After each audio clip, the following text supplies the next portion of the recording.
ഭരണം പോയി, ഇ.ഡി. പിന്നാലെ കൂടി. പിണറായി വിജയൻ എന്ന പ്രതിപക്ഷ നേതാവിന്റെ നിലവിലെ അവസ്ഥയെ ഇങ്ങനെ വിശേഷിപ്പിക്കാം.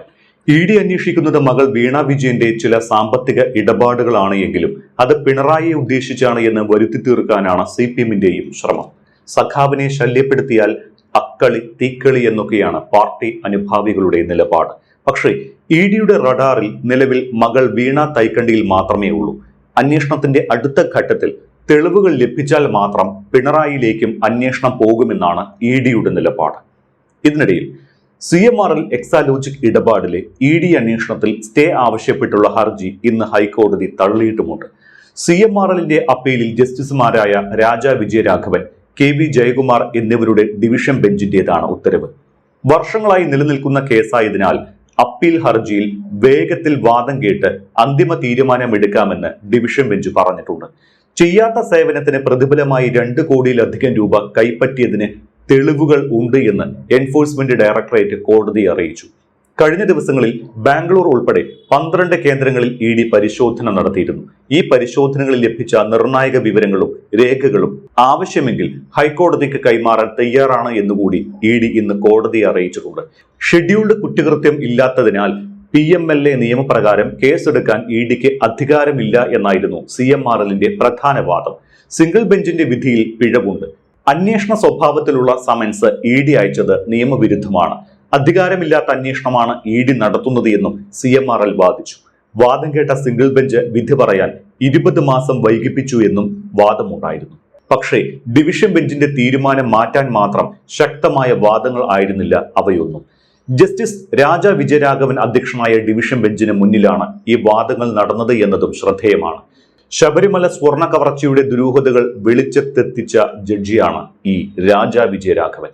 CPM-നെ അടിമുടി തളർത്തിയ ശബരിമല കേസ് പുറത്തെത്താൻ കാരണം ഈ ജഡ്ജിയായിരുന്നു. ഇ.ഡിക്ക് മുന്നിൽ നിരവധി വിഷയങ്ങളാണ് CMRL എക്സാലോജിക് ഇടപാട് ഉയർത്തുന്നത്. ചിലതിന് ഉത്തരം കിട്ടി, ചിലത് പുതിയ ചോദ്യങ്ങൾ ഉയർത്തുന്നു.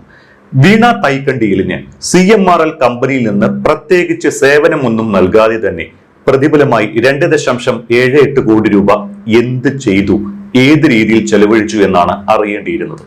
ഇത് സംബന്ധിച്ച് വിവരങ്ങൾ വീണ ഉടമയായ എക്സാലോജ് കമ്പനിയുടെ ബാങ്കിംഗ് രേഖകളിൽ നിന്ന് തന്നെ ലഭിച്ചിട്ടുണ്ട്.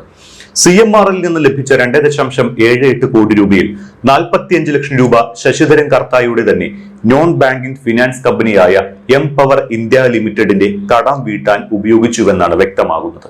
അതായത് വളരെ ലളിതമായി പറഞ്ഞാൽ ശശിധരൻ കർത്ത വീണയ്ക്ക് വായ്പയായി നൽകിയ കടം വീട്ടാൻ വീണ CMRLനെ തന്നെ ഉപയോഗപ്പെടുത്തിയെന്നാണ് ഇതിൽ നിന്ന് തെളിയുന്നത്. പക്ഷേ ശേഷിക്കുന്ന തുകയായ 2.33 കോടി രൂപ എവിടെ പോയി എന്നതും അന്വേഷണ വിധേയമാകുന്നുണ്ട്. ഈ തുക കമ്പനിയുടെ ബിസിനസ് വളർച്ചയ്ക്കും വീണ ഉപയോഗപ്പെടുത്തിയിട്ടില്ല എന്നാണ് മനസ്സിലാകുന്നത്. വീണ തൈക്കണ്ടിയിലിന് 5 ലക്ഷം രൂപയും വീണ മാത്രം ഉടമസ്ഥയായ എക്സാലോജിക് കമ്പനിക്ക് 3 ലക്ഷം രൂപയുമായിരുന്നു ഓരോ മാസവും CMRL നൽകിയിരുന്ന പ്രതിഫലം. ഈ പ്രതിഫല തുക 2020 വരെ വീണയ്ക്കും CMRL നൽകിയിട്ടുണ്ട്. ഇതിൽ നിന്നാണ് 2017 മെയ് മുതൽ 2019 ഫെബ്രുവരി വരെ 12 തവണകളായി 45 ലക്ഷം രൂപ എംപവർ ഇന്ത്യ നൽകിയ വായ്പാ ഇനത്തിലേക്ക് വീണയും എക്സാലോജിക്കും ചേർന്ന് തിരിച്ചടച്ചത്. ഓരോ തവണ CMRL നിന്ന് അക്കൗണ്ടിൽ പണം എത്തുമ്പോഴും 4 മുതൽ 21 ദിവസം വരെയുള്ള ഇടവേളയിലാണ് പണം എംപവർ ഇന്ത്യക്ക് കൈമാറിയിരിക്കുന്നത്.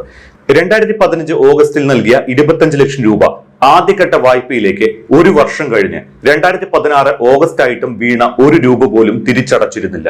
ഇതേ തുടർന്ന് 2016 ഓഗസ്റ്റ് 28-ന് വീണ്ടും 25 ലക്ഷം രൂപ കൂടി എംപവർ ഇന്ത്യ വീണയ്ക്ക് വായ്പയായി അനുവദിച്ചു. വായ്പ എടുത്തിട്ട് തിരിച്ചടയ്ക്കാത്ത വ്യക്തിക്ക് വീണ്ടും വായ്പ അനുവദിക്കുന്നത് അപൂർവം എന്നല്ല, അസാധാരണ നടപടി കൂടിയാണ്.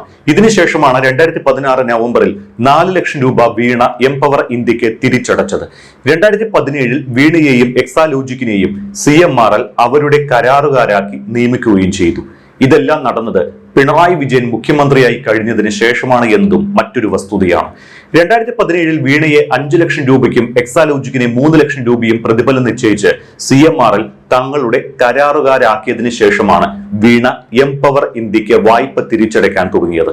2016 നവംബറിൽ അടച്ച 4 ലക്ഷം രൂപ കൂടി ചേർത്ത് ആകെ 49 ലക്ഷം രൂപയാണ് വീണ എംപവറിന് കൈമാറിയിട്ടുള്ളത്.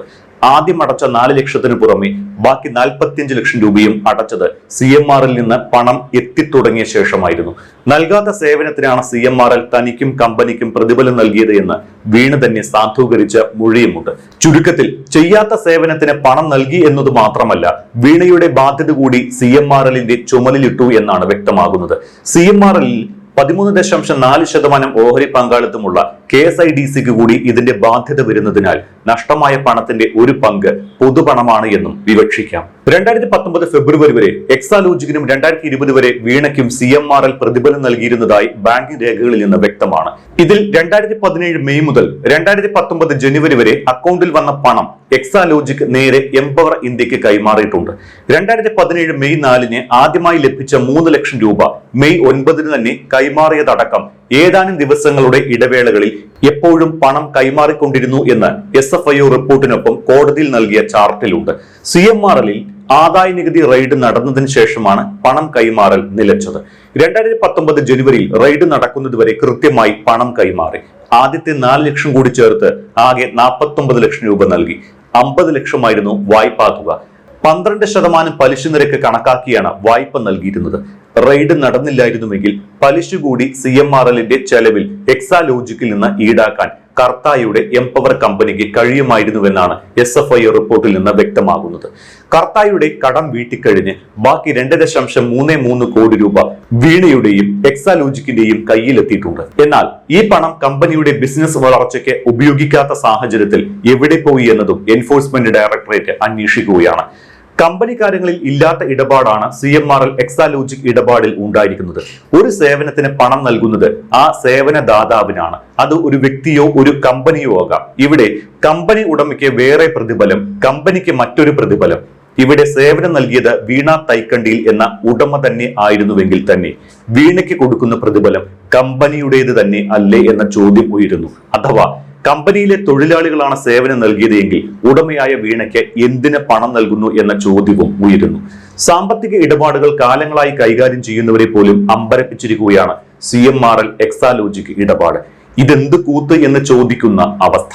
ഇത്രയും പരിഹാസ്യമായ ഇടപാട് നടത്തിയിട്ടും CMRLലെ പ്രൊഫഷണലുകളായ സാമ്പത്തിക കാര്യങ്ങൾ കൈകാര്യം ചെയ്യുന്ന അക്കൗണ്ട്സ് വിഭാഗമോ ഇതൊക്കെ പരിശോധിക്കുന്ന ഓഡിറ്റ് വിഭാഗമോ ഒരു എതിർപ്പും ഉയർത്തിയില്ല എന്നതും ഞെട്ടിക്കുന്നതാണ്.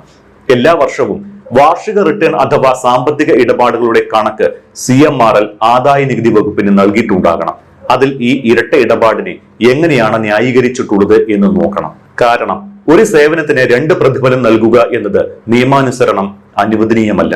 ഇനി CMRL എക്സാലോജിക് കരാറിൽ തന്നെ അങ്ങനെ പറഞ്ഞിട്ടുണ്ട് എങ്കിൽ അത് ഒട്ടും ലോജിക്കുമല്ല. ഇതൊക്കെയാണ് ഇടപാടിൽ രാഷ്ട്രീയ നേട്ടം എന്ന സംശയം ഉയർത്തുന്നത്.